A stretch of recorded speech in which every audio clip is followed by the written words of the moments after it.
Halo anak-anak hebat, bagaimana kabar kalian hari ini?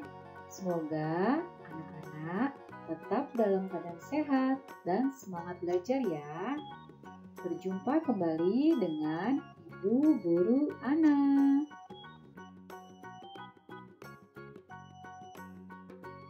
Ini kita akan belajar tema 4, subtema 1, pembelajaran pertama. Pada muatan IPS, kita akan belajar kerjasama negara anggota ASEAN dalam bidang sosial.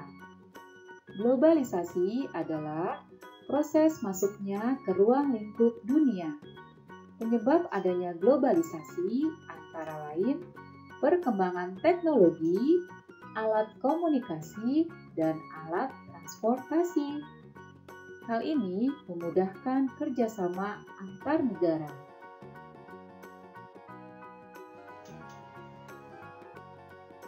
Faktor kerjasama negara-negara anggota ASEAN. Yang pertama, sumber daya alam. Yang kedua, berada dalam wilayah yang sama, yaitu Asia Tenggara. Dan yang ketiga, ilmu pengetahuan dan teknologi. Kerjasama negara-negara anggota ASEAN dalam bidang sosial. Pertama, penanggulangan bencana alam. Kedua, meningkatkan kesejahteraan sosial dan pembangunan negara-negara ASEAN. Yang ketiga, melindungi hak-hak dan keadilan sosial penduduk negara-negara ASEAN. Yang keempat, meningkatkan kualitas sarana kesehatan negara-negara ASEAN. Dan yang kelima, meningkatkan perlindungan sosial kepada seluruh penduduk negara-negara ASEAN.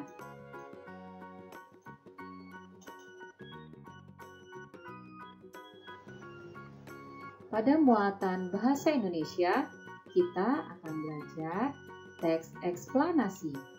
Teks eksplanasi adalah teks yang berisikan penjelasan.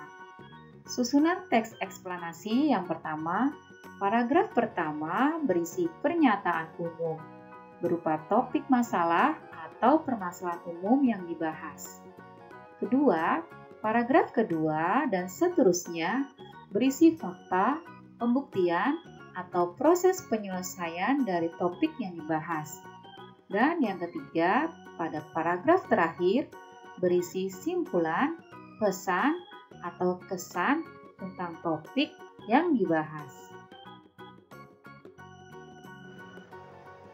Pada muatan IPA, kita akan belajar proses menghasilkan energi listrik. Globalisasi mempunyai pengaruh sangat besar bagi kemajuan teknologi terkait energi listrik. Sumber utama energi listrik adalah pembangkit listrik. Contoh pembangkit listrik adalah pembangkit listrik tenaga air atau PLTA.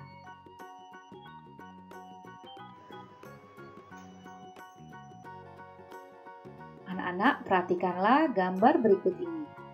PLTA memanfaatkan energi air yang mengalir.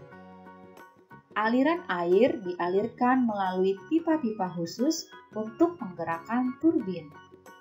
Dan gerakan turbin tersebut nantinya akan diubah menjadi energi listrik di dalam generator.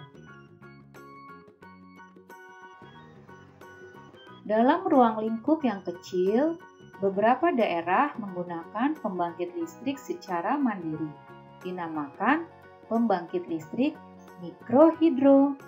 Perhatikan gambar berikut ini ya. Pembangkit listrik mikrohidro menggunakan aliran air untuk memutarkan kincir air. Kincir air kemudian menggerakkan turbin hingga menghasilkan listrik. Anak-anak, sebagai bahan evaluasi, kerjakanlah latihan berikut ini di buku tugas IPS kalian. Tuliskan 5 dampak positif dan negatif adanya globalisasi. Tuliskan dengan tulisan yang rapih ya.